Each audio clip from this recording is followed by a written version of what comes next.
Hello students, I am Nidhi, English faculty at Motion Foundation, and in this video we are going to look at some questions from the section 1 of IEO. ठीक है, IEO क्या है बच्चों? International English olympiad. जैसा कि हमने पिछली video में देखा है, आप लोग जो भी स्टूडेंट्स इस ओलंपियाड को अटेम्प्ट करने वाले हो उनको समझना क्या ज़रूरी है कि किस तरीके के क्वेश्चंस आने वाले हैं, राइट? ठीक है, तो इसमें सेक्शंस मैंने आपको पिछले वीडियोज़ में बता दिए थे कि 4 सेक्शंस होते हैं। First section is word and structure knowledge. ठीक है, वर्ड एंड स्ट्रक्चर नॉलेज आपका पहला सेक्शन है इसमें। तो इसमें किस तरीके के क्वेश्चंस आएंगे ये इस वीडियो में हम देखने वाले हैं। ठीक है, किस तरीके के क्वेश्चंस आते हैं, आपको स्ट्रक्चर समझ में आता है कि नहीं आता है, कि सेंटेंसेस कैसे बनते हैं इंग्लिश में, राइट? कौन से टॉपिक्स आपको, इसमें मैंने कुछ नाम दे दिए हैं कि कौन से टॉपिक्स आपको पढ़ने होंगे to solve this section easily, right? Spellings, collocations, spellings बहुत ज़रूरी है। जैसा कि हमने पिछले वीडियोस के क्वेश्चंस में देखा था, क्या था, कुछ आपको स्पेलिंग्स दिए हुए थे जिसमें कि करेक्ट स्पेलिंग वाला वर्ड बताना था या फिर ऐसा वर्ड बताना था जो कि मिस स्पेल्ड था। ठीक है, गलत स्पेलिंग बताई हुई थी। तो इस तरीके के कुछ वर्ड्स आते हैं। कॉलोकेशंस क्या होते हैं? कॉलोकेशंस बेटा इस तरीके के वर्ड्स होते हैं, बेसिकली 2 वर्ड्स जो कि बेसिकली साथ में यूज़ किए जाते हैं, इनको हम कॉलोकेशंस बोलते हैं। ठीक है, locations, activities, homonyms and homophones etcetera. Homonyms, homophones आप लोग ऑफ कोर्स अपनी ग्रामर में वोकैबुलरी वाले सेक्शन में पढ़ते होंगे। ठीक है, क्या होते हैं ये? जो सेम साउंड करते हैं या फिर जिनकी स्पेलिंग सेम होती है, उस तरीके के वर्ड्स। और क्या क्या होते हैं? Synonyms, antonyms, analogies and spellings. ठीक है, एनालॉजीज क्या होती है? सिमिलर, किसी तरीके से जो जा रहा है फ्रेज, किसी तरीके से वन वर्ड। फ्रेजल वर्ब्स बहुत इंपॉर्टेंट है बच्चों, इडियम्स, मॉडल्स, वर्ड ऑर्डर, ये सब। ठीक है, ये इसमें आते हैं। फिर आपका जो मेन होता है ग्रामर वाला हिस्सा, that is parts of speech, जैसे कि noun, pronouns, verbs, adverbs, adjective, articles, ये सब इसमें आते हैं। प्रीपोजिशंस, कंजंक्शंस, पंक्चुएशंस, ये सब आते हैं। Tenses, voices and narration. Narration क्या है? Direct and indirect speech. ठीक है, डायरेक्ट एंड इनडायरेक्ट स्पीच को ही हम क्या बोलते हैं? नरेशन बोलते हैं। ठीक है, ये सब टॉपिक्स आप लोगों को इस सेक्शन को सॉल्व करने के लिए प्रिपेयर करने होते हैं। ठीक है, तो जो ये वाले टॉपिक्स है ये आपके वोकैबुलरी वाले सेक्शन में हो जाते हैं। सिनोनिम, एंटोनिम्स भी वोकैब में ही आ जाते हैं। ठीक है, मॉडल वर्ब्स वगैरह जो होते हैं ये आपके ग्रामर में ही आएगा। ठीक है, और ये सब आपके ग्रामर में आप पढ़ते हो। तो इन टॉपिक्स की अच्छे से हमें समझ होनी चाहिए, हमें समझ में आना चाहिए कि कौन सा टॉपिक बेसिकली, कौन सा क्वेश्चन आपसे क्या पूछ रहा है। ये बहुत इंपॉर्टेंट है बच्चों। ठीक है, तभी आप इस सेक्शन को इजीली सॉल्व कर पाओगे। ठीक है, अब आपके सामने मैं कुछ क्वेश्चंस लेके आई हूँ जो कि इस सेक्शन से ही लिए हुए हैं, इसी के सैम्पल क्वेश्चंस है। कुछ इसमें PYQs भी मिक्सड है कहीं कहीं। ठीक है, जो कि previous year 6th 7th 8th class के IEO में आए हैं। ठीक है, क्वेश्चंस देखते हैं, समझते हैं कितना इजीली हो पा रहे हैं, कितना आपको समझ आ रहा है, ये भी आपको थोड़ा आइडिया लग जाएगा। The maths exam was dash then I expected. ठीक है, जो मैथ्स का एग्जाम था वो डैश देन आई एक्सपेक्टेड। अब बेसिकली यहाँ पे देन आ रहा है। ठीक है, देन आ रहा है मतलब कि हमें बेसिकली किसी तरीके का एडजेक्टिव का वो बताना है फॉर्म। ठीक है, हमें क्या बताना है? Comparative degree of adjective. ठीक है, क्यों हम यहाँ पे किस चीज़ के लिए यूज़ कर रहे हैं एडजेक्टिव? एग्ज़ाम के लिए। मैथ्स का एग्ज़ाम कैसा था? मे बी ज़्यादा डिफ़िकल्ट था या कम डिफ़िकल्ट था, क्या था ये देखते हैं हम, जो उसने एक्सपेक्ट किया था उससे। ठीक है, डिफ़िकल्ट तो नहीं आएगा क्योंकि कंपैरेटिव तो नहीं है ये। ठीक है, मोस्ट डिफ़िकल्ट भी नहीं आएगा क्योंकि ये क्या है? सुपरलेटिव है, कंपैरेटिव नहीं है। ठीक है, तो ये भी नहीं आएगा। देन लीस्ट डिफ़िकल्ट, ये भी नहीं आएगा। क्यों? क्योंकि same, this is also superlative degree of adjective. तो क्या है? लेस डिफिकल्ट आएगा यहाँ पे। क्यों? हम बेसिकली ये बता रहे हैं कि जितना मैंने एक्सपेक्ट किया था उससे कम डिफिकल्ट था। ठीक है, तो लेस डिफिकल्ट जो है, D is the only option that is giving us a comparative degree of adjective. ठीक है, नेक्स्ट क्वेश्चन देखते हैं। There is now only one school dash can compete with us. ठीक है, अब सिर्फ एक ही स्कूल ऐसा है जो कि हमारे साथ कम्पीट कर सकता है। तो यहाँ पे आपको क्या यूज़ करना है इस जगह पे?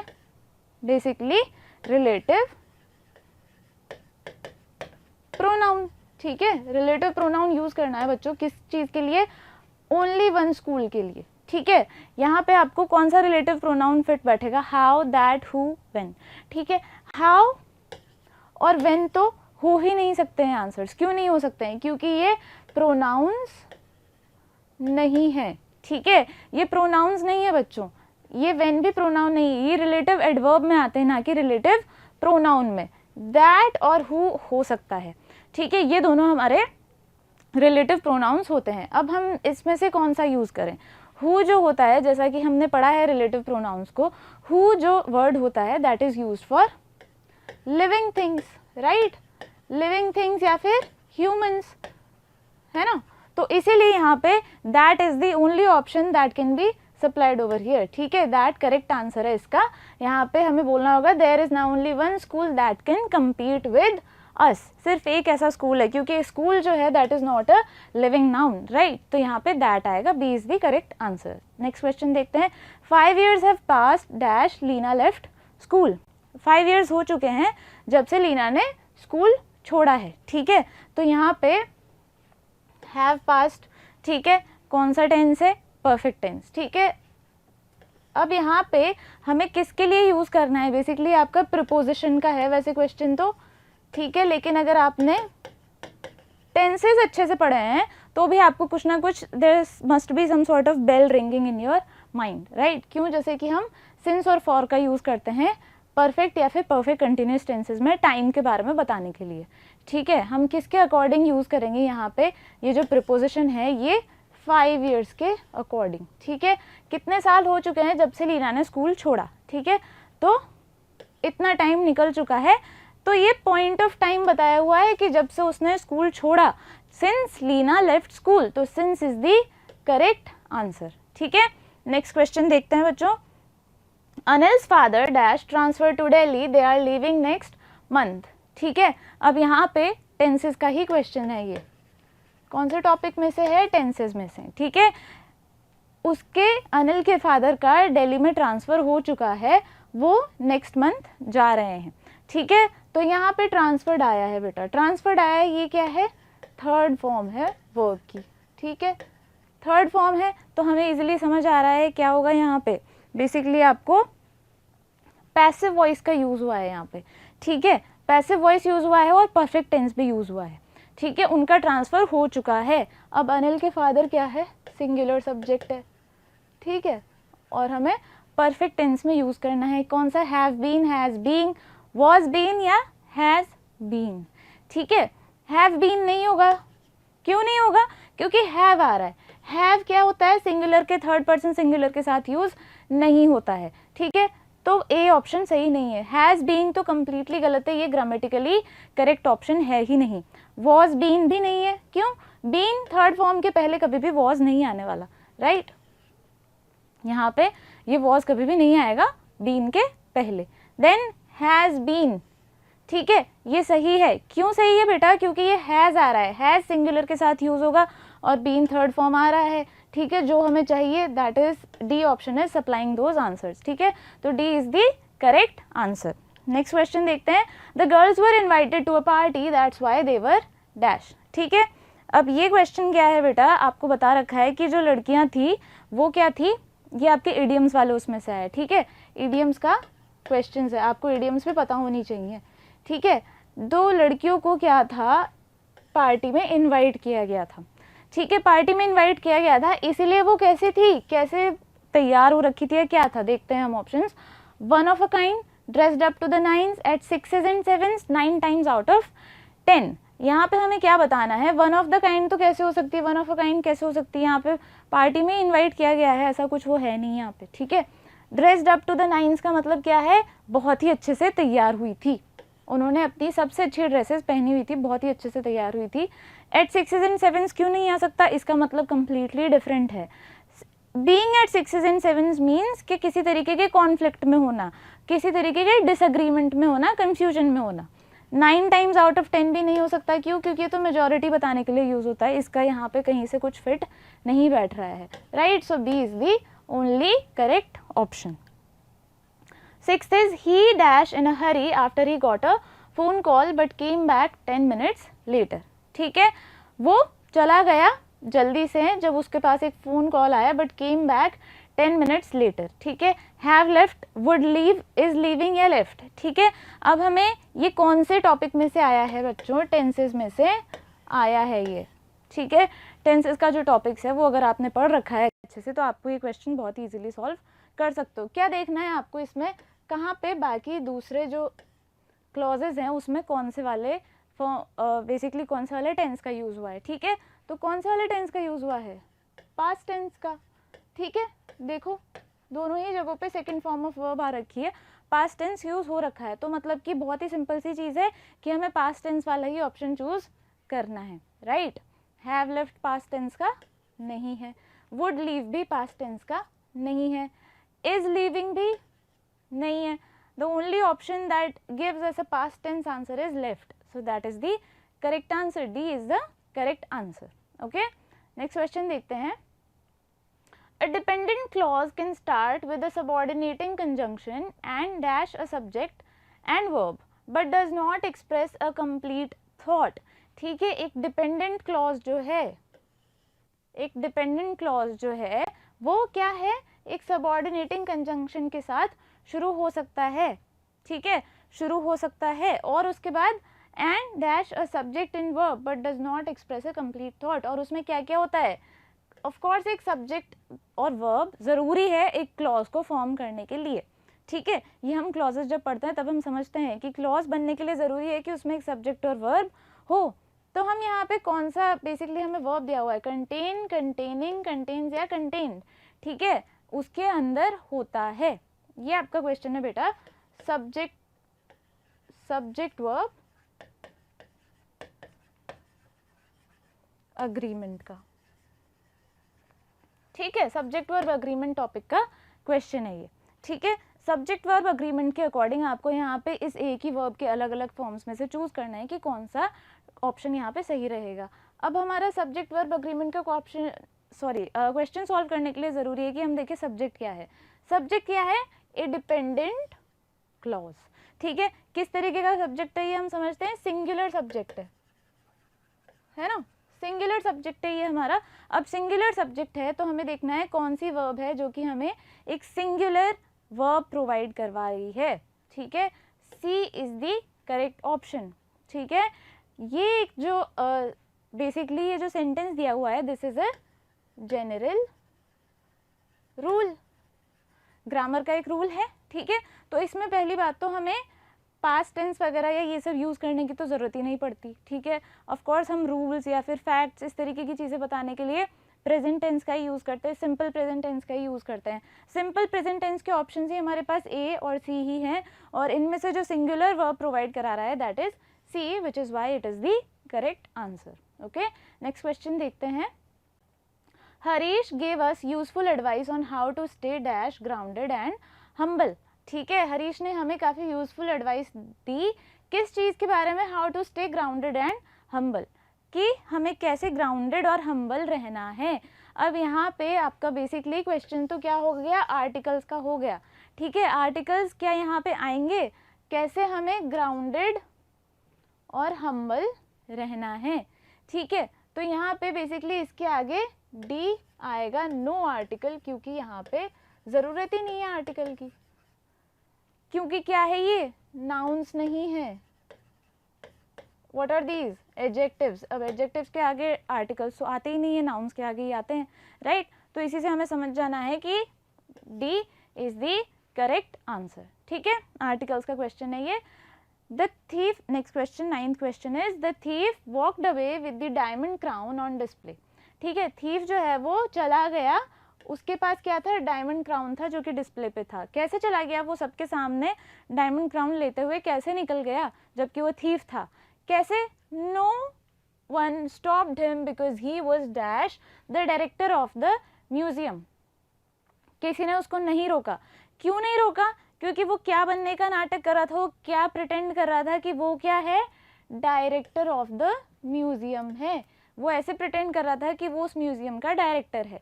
तो ये हम कैसे समझ सकते हैं कि कौन सा वर्ड इसमें ये सेम मीनिंग कन्वे कर रहा है कि वो किसी का किसी दूसरे का होने का नाटक कर रहा था। Contracting, impersonating, implanting and contradicting. ठीक है, कॉन्ट्रडिक्ट करने का मतलब क्या होता है? अपोज करना, तो ये तो इसका आंसर नहीं हो सकता। कॉन्ट्रडिक्ट करना मतलब किसी के आर्ग्यूमेंट के, किसी के ओपिनियन के अगेंस्ट जाना। ठीक है, इम्प्लांटिंग भी नहीं हो सकता। इम्प्लांट करने का मतलब क्या होता है? किसी चीज़ को प्लांट करना कहीं पे। ठीक है, तो ये भी सेम मीनिंग कन्वे नहीं कर रहा है। Impersonating is the correct answer. Impersonating का मतलब यही होता है to pretend to be someone else, that is impersonating, right? So B is the correct answer. A option भी देख लेते हैं। contracting, contracting भी नहीं हो सकता। contract करने का मतलब तो होता है somehow किसी चीज़ का सिकुड़ना, contract करना। ठीक है, तो ये भी सही आंसर नहीं है। B is the correct option. ठीक है, नेक्स्ट क्वेश्चन देखते हैं। Find out the misspelled word. ठीक है, मिसस्पेल्ड का मतलब क्या? गलत स्पेलिंग है जिसकी। ठीक है, ऐसा वर्ड देखना है जिसकी स्पेलिंग गलत है। ठीक है, आपको बताया हुआ है मैंने शुरुआत में ही फर्स्ट स्लाइड में कि किस किस तरीके के टॉपिक्स इस तरीके के लेवल में, इस लेवल में आएंगे वर्ड एंड स्ट्रक्चर वाले सेक्शन में, तो स्पेलिंग्स के भी ज़रूर आते हैं। ठीक है, स्पेलिंग्स देखते हैं। वैसलीन, वैसलीन तो हमें पता है क्या होती है, राइट? और हमें पता होगा क्या स्पेलिंग रहती है। बिल्कुल सही स्पेलिंग है ये वैसलीन की। यौमन, यौमन जो होता है बेटा, ये काफ़ी पुरानी इंग्लिश का वर्ड है। इट्स मिडीवल टाइम्स का वर्ड है ये। योमन होता है बेसिकली, इसका मतलब होता है एक फार्मर। ठीक है, किसी इंग्लिश फार्मर को हम योमन बोल देते हैं। ये सही नहीं है, मतलब यहाँ पे क्या मतलब? इसकी स्पेलिंग बिल्कुल सही है, ये गलत तरीके से स्पेल नहीं हुआ है। रीक, रीक का मतलब to cause something, right? Wreaked havoc इस तरीके से आता है, ये भी बिल्कुल सही है।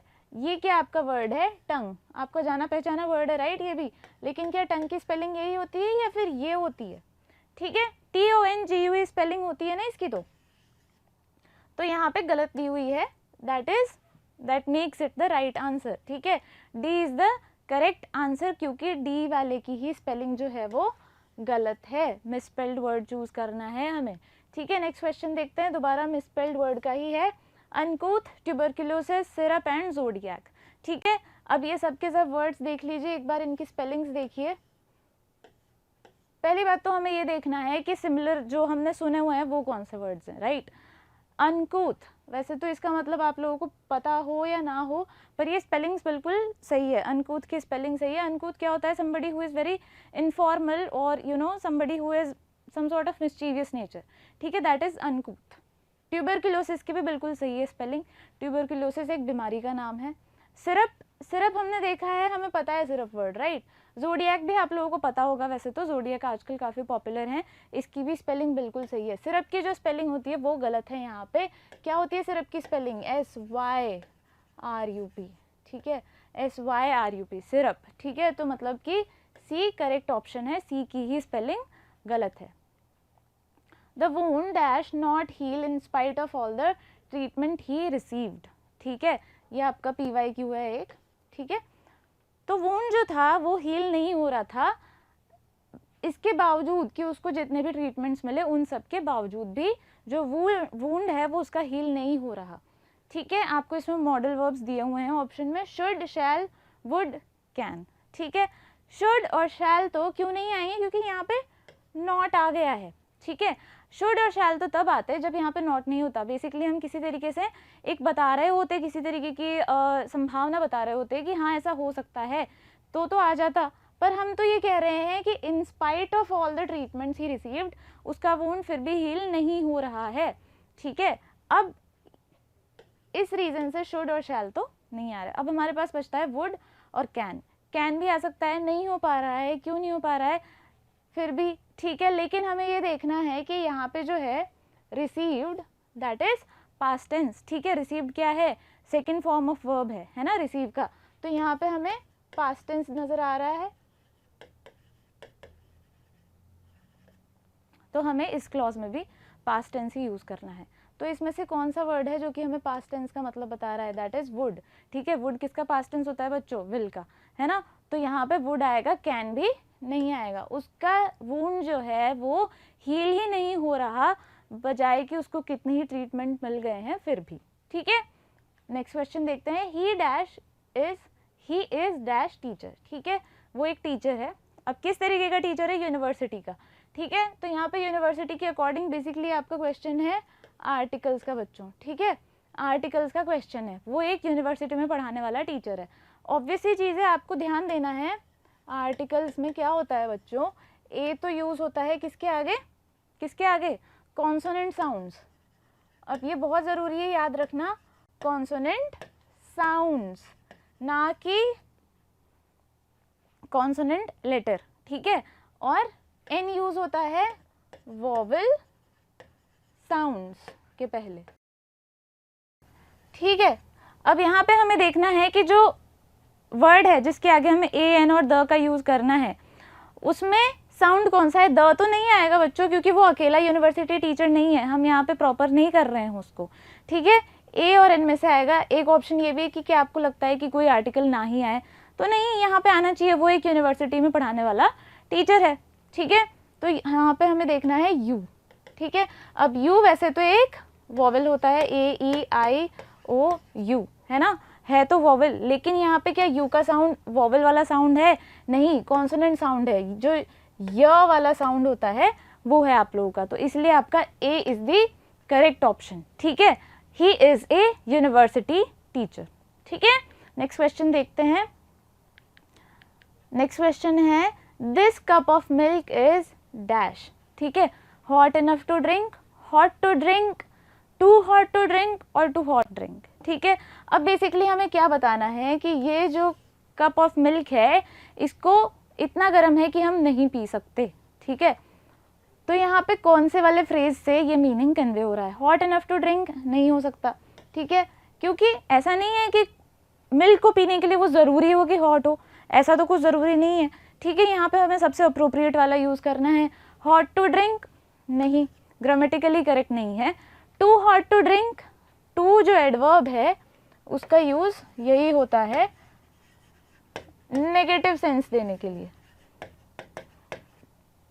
ठीक है, एक नेगेटिव सेंस कि इतना हॉट है कि हम नहीं पी सकते, ठीक है, वो सेंस कन्वे करता है। और टू हॉट ड्रिंक भी ग्रामेटिकली कंप्लीटली इनकरेक्ट है, ठीक है, तो C is the correct option, ठीक है। This cup of milk is too hot to drink, ठीक है। नेक्स्ट देखते हैं, the school management acts dash with its staff and the students, ठीक है। तो स्कूल का जो मैनेजमेंट है वो कैसे एक्ट करता है अपने स्टूडेंट्स और मैनेजमेंट के लिए, ठीक है। अब यहाँ पे हमें बेसिकली ये जो वर्ड्स दिए हुए हैं, प्रोटेक्शन, प्रोटेक्ट, प्रोटेक्टिवली एंड परफेक्ट, ठीक है। तो यहाँ पे आपको पहले तो देखना है ये क्वेश्चन किस तरीके का है बच्चों, आपको ये देखना है कि ये पार्ट ऑफ स्पीच समझ में आना चाहिए आपको चीज़ों का, कि हमें यहाँ पे क्या चाहिए, राइट। ये क्या है, एक नाउन है ना, this is what, verb, this is adverb, और ये तो कंप्लीटली डिफरेंट वर्ड है और वैसे ये एडजेक्टिव है, ठीक है। अब आपको ये समझना है कि हमें इस जगह पे चाहिए क्या, राइट। हमें क्या बता रहा है, the school management acts, acts क्या है, वर्ब है ना, तो the words that modify a verb, right, कैसे एक्ट करता है, ठीक है, कैसे एक्ट करता है स्कूल का मैनेजमेंट अपने स्टाफ और स्टूडेंट्स की तरफ काफ़ी प्रोटेक्टिव तरीके से, ठीक है। तो हमें वर्ब के साथ जो मॉडिफाई करते हैं उन्हें हम क्या बोलते हैं, एडवर्ब बोलते हैं बच्चों, है ना। तो हमें यहाँ पे क्या चाहिए, एडवर्ब चाहिए, ठीक है। Adverbs are used to modify verbs, adjectives और अदर एडवर्ब्स, ठीक है। तो अब हमें इन ऑप्शंस में देखना है कि कौन सा वर्ड हमारे पास एक एडवर्ब है। सिर्फ सी है जो कि एक एडवर्ब है, जैसा कि मैंने बता दिया है आपको बाकी का पार्ट ऑफ स्पीच क्या है ना।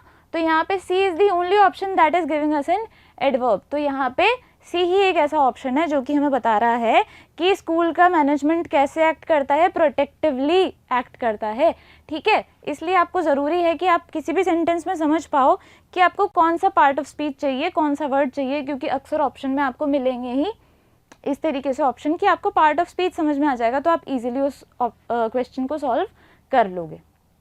नेक्स्ट क्वेश्चन देखते हैं, choose the correct antonym of the given word. Antonym, ठीक है, एंटोनिम क्या होता है, जैसे कि लास्ट वीडियो में मैंने बताया था आपको, एंटोनिम आर ऑपोजिट वर्ड्स, ठीक है, जो कि मीनिंग में ऑपोजिट हो कहीं ना कहीं, ठीक है। तो आपको जो गिवन वर्ड है दैट इज फ्यूड, ठीक है, इसका ऑपोजिट बताना है, ठीक है, कौन सा वर्ड इसका बेसिकली एक ऑपोजिट मीनिंग कन्वे कर रहा होगा। देखते हैं, run in, hostility, bickering and harmony. ठीक है, रन इन का मतलब ही यही होता है, सम सॉर्ट ऑफ कॉन्फ्लिक्ट। ठीक है, हॉस्टिलिटी का मतलब क्या होता है, हॉस्टिलिटी होती है वही किसी तरीके का रफ बिहेवियर। ठीक है, फ्यूड का मतलब ही, पहली बात तो अच्छा बच्चों आपको फ्यूड का मतलब पता होना चाहिए, राइट। फ्यूड का मतलब ही होता है किसी तरीके की फाइट, है ना। तो ये मीनिंग कहीं ना कहीं सिमिलर है इनसे। बिकरिंग का मतलब क्या होता है, बिकरिंग का मतलब भी होता है ओरल आर्ग्यूमेंट्स बोल सकते हैं हम इनको। ठीक है, जो कि आप किसी से छोट मोट जो आर्ग्यूमेंट करते रहते हो, थोड़ा बहुत लड़ते रहते हो, ज़्यादा बड़ी लड़ाई नहीं, लेकिन बेसिकली किसी तरीके की छोटी मोटी सी बहस। ठीक है, अब नेक्स्ट ऑप्शन है हार्मनी। हार्मनी का मतलब क्या होता है, हार्मनी का मतलब होता है when everything is in order. ठीक है, थिंग्स इन ऑर्डर। ठीक है, तो यहाँ पे हार्मनी का मतलब ही देखा जाए तो हमें समझ में आ रहा है कि इन सबसे अलग है ना। तो this is the only antonym to feud. Feud के बिल्कुल ऑपोजिट मीनिंग है इसका, हार्मनी का। तो that is the correct option, D is the answer of this question. Next देखते हैं, choose the correct antonym of the given word. इसमें भी आपको एंटोनिम ही बताना है, ऑपोजिट ही बताना है। अब ऑपोजिट बताना है तो पहले तो वही है, बहुत ज़रूरी है कि आपको जो दिया हुआ वर्ड है उसका मतलब पता हो। ओरेशन का मतलब क्या होता है, ओरेशन का मतलब होता है बोलना। ठीक है, किसी तरीके से कुछ संदेश देना, किसी तरीके से कुछ बोल के कुछ डिलीवर करना। ठीक है, writing, homily, sermon and speech. ठीक है, अब राइटिंग का ही हमें मीनिंग पता चल जाता है। राइटिंग का मतलब तो होता है लिखना, है ना, बोलना नहीं होता। और बाकी वर्ड्स जो हैं, ठीक है, जैसे कि स्पीच इसमें सबसे ईजी है। स्पीच जो हम देते हैं कहीं पे सबके सामने बहुत से लोगों को एक साथ जो डिलीवर करते हैं, दैट इज अ स्पीच। ठीक है, तो स्पीच भी सिमिलर है ओरेशन के।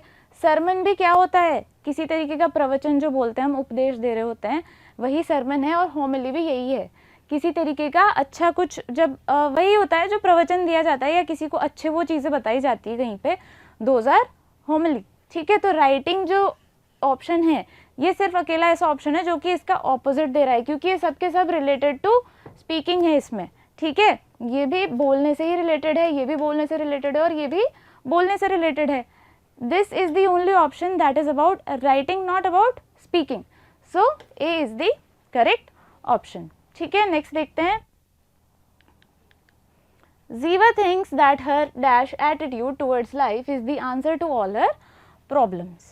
ठीक है, अब ये भी आपका जो अभी कुछ देर पहले जो ऑप्शन क्वेश्चन आया था, जिसमें कि मैंने बताया था कि आपको पता होना चाहिए कि कौन सा स्टेटमेंट किस तरीके का पार्ट ऑफ स्पीच वाला वर्ड मांग रहा है आपसे।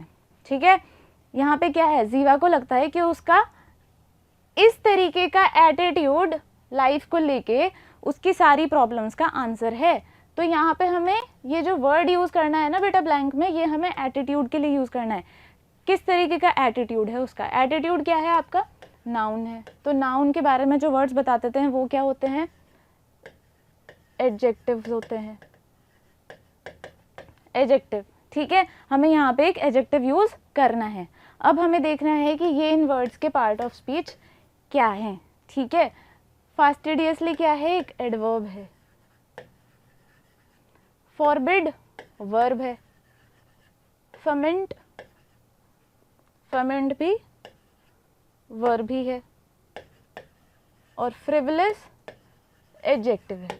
ठीक है, तो पहली बात तो आपको अगर इनके मीनिंग भी नहीं पता है, पर अगर आप समझ पा रहे हो, वैसे तो मीनिंग पता होने चाहिए पार्ट ऑफ स्पीच समझने के लिए ऑफ कोर्स। तो अगर आपको मीनिंग्स पता है और आपको फिर उनका पार्ट ऑफ स्पीच समझ में आ गया है, तो आपको पता चल जाएगा कि D is the correct answer. क्यों, क्योंकि ये सिर्फ यही एक वर्ड है which is giving us an adjective. उसका फ्रिवलेस एटीट्यूड जो है, फ्रिवलेस का मतलब क्या होता है बच्चों, केयरलेस।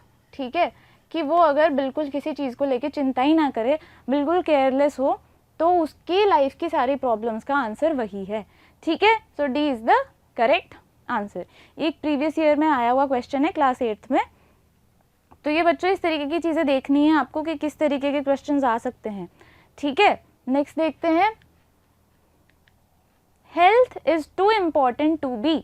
ठीक है, हेल्थ इतनी ज़्यादा इम्पॉर्टेंट है टू बी। अब बेटा जब आपके इस तरीके का आता है तो मैंने आपको बताया है टू जो एडवर्ब है नेगेटिव मीनिंग देने वाला एडवर्ब है। मतलब कि क्या है इसका नेगेटिव मीनिंग देने वाले का, कि इसमें हमेशा टू का मतलब होता है कि इतनी इम्पॉर्टेंट है कि ये चीज़ जो आगे आ रही है वो नहीं की जा सकती, ठीक है, कि इतना इम्पॉर्टेंट है कि ऐसा नहीं किया जा सकता। जैसे कि जो लास्ट हमने क्वेश्चन देखा था टू से रिलेटेड, दैट वाज कि वो इतना गर्म है कप ऑफ मिल्क कि उसे नहीं पिया जा सकता। तो मतलब हेल्थ इतनी इम्पॉर्टेंट है कि क्या नहीं किया जा सकता, उसको नर्चर नहीं किया जा सकता, नेग्लेक्ट नहीं किया जा सकता, डिस्कार्ड नहीं किया जा सकता है, डिस्पाइस नहीं किया जा सकता, ठीक है। ये आपको देखना है कि कौन सा वर्ड यहाँ पे फिट होगा, ठीक है। नर्चर तो ऑफकोर्स करना ज़रूरी है, तो ये तो बिल्कुल नहीं आएगा। नर्चर करना मतलब उसको केयर करना उसकी, ठीक है, तो ये ज़रूरी है, ये तो बिल्कुल करना ही चाहिए। नेग्लेक्ट नहीं किया जा सकता उसको, बिल्कुल सही है। डिस्कार्डेड, डिस्कार्डेड का मतलब किसी चीज़ को फेंक देना, वेस्ट करना किसी को। तो क्या हम डिस्कार्ड कर सकते हैं क्या हेल्थ को? नहीं, ऑफ कोर्स हम डिस्कार्ड तो नहीं कर सकते, डिसरिगार्ड कर सकते हैं, पर डिस्कार्ड पॉसिबल ही नहीं कर सकते। डिस्कार्ड तो होता है किसी चीज़ को बेसिकली डिस्पोज कर देना, ठीक है। डिस्पाइस मतलब क्या होता है? हेट करना। तो हेट भी क्या ही करेंगे हम, उसको नेग्लेक्ट नहीं कर सकते, ठीक है, इग्नोर नहीं कर सकते। इतनी इंपॉर्टेंट है कि उसको ध्यान देना ही पड़ता है। So B is the correct option, B is the answer of this question. क्यों? हेल्थ इतनी इंपॉर्टेंट है कि हम उसको नेग्लेक्ट नहीं कर सकते, इग्नोर नहीं कर सकते, ठीक है। नेक्स्ट क्वेश्चन देखते हैं। The new host of my favourite show created a huge dash and has now been shown the door by the makers, ठीक है। तो मेरा जो फेवरेट शो का नया होस्ट था, है ना, नया होस्ट था, उसने कुछ ऐसा क्रिएट किया जिसकी वजह से उसको अब shown the door by the makers. अब शोन द डोर मतलब बीइंग, शोन द डोर का मतलब होता है बेटा टू गेट फायर्ड, ठीक है।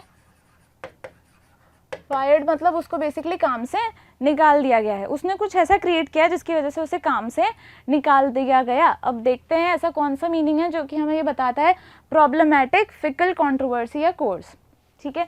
अब हमें समझना है, वैसे ये भी क्वेश्चन पार्ट ऑफ स्पीच वाले उसका ही है, ठीक है। प्रॉब्लमैटिक क्या है यहाँ पे? एडजेक्टिव, ठीक है।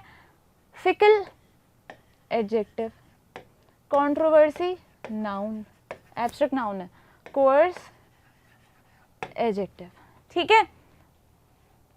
तो यहाँ पे अच्छा कोर्स, तो यहाँ पे ये वाला कोर्स तो आपका वर्ब होता है एक, ठीक है, जब आप किसी को धमकाते हो या कुछ ऐसा, ठीक है। अब यहाँ पे आपको देखना है क्रिएटेड अ ह्यूज डैश, क्या क्रिएट किया उसने? तो यहाँ पे पहली बात तो हमें क्या चाहिए? एक नाउन चाहिए। उसने कुछ क्रिएट किया है, ठीक है। क्या यहाँ पे आर्टिकल भी आ रहा है, मतलब नाउन ही चाहिए हमें। तो यहाँ पे कंट्रोवर्सी अकेला ऐसा ऑप्शन है जो कि हमें एक नाउन प्रोवाइड करवा रहा है ना। बाकी सब जो ऑप्शंस है वो एडजेक्टिव्स हैं, ठीक है, लेकिन कंट्रोवर्सी इस तरीके का ऑप्शन है जो कि एक नाउन है। उसने इतनी बड़ी कंट्रोवर्सी क्रिएट कर दी नए होस्ट ने आते ही कि मेकर्स को उसे फायर करना पड़ा कुछ ही दिनों में, ठीक है। सो सी इज द करेक्ट आंसर, ठीक है। इसके आगे देखते हैं। दैट्स इट बच्चों, आज के लिए यही क्वेश्चंस है, वर्ड एंड स्ट्रक्चर नॉलेज के क्वेश्चंस। आई होप आपको समझ में आए होंगे, आई होप आप लोगों को समझ आया होगा कि किस तरीके के क्वेश्चंस आपको इस सेक्शन में मिलेंगे। ये और जो क्वेश्चंस थे ये मैंने काफ़ी सारे 6, 7 और 8 क्लासेस के कुछ PYQs थे, कुछ सैम्पल क्वेश्चंस हैं जिनसे आप समझ सकते हो कि आपको antonyms, synonyms, basically word order, modal verbs काफ़ी इंपॉर्टेंट है, टेंसेस, ठीक है, ये सब आपको आने चाहिए। पार्ट ऑफ स्पीच के आपने क्वेश्चंस देखे कितने सारे आए हैं इसमें। तो ये सब ग्रामर के जो बेसिक टॉपिक्स होते हैं आप लोगों के, ठीक है, CBSE बोर्ड के ही, इन सब के टॉपिक्स की आपको अच्छे से बेसिकली जानकारी होनी चाहिए, आपको अच्छे से फाइन होने चाहिए आपके टॉपिक्स, तो आप इजीली ये सेक्शन को सॉल्व कर सकते हो, ठीक है। नेक्स्ट वीडियो में मैं आपके लिए रीडिंग सेक्शन से क्वेश्चंस लेके आऊँगी। I hope this video help you and good luck. I will see you in the next video.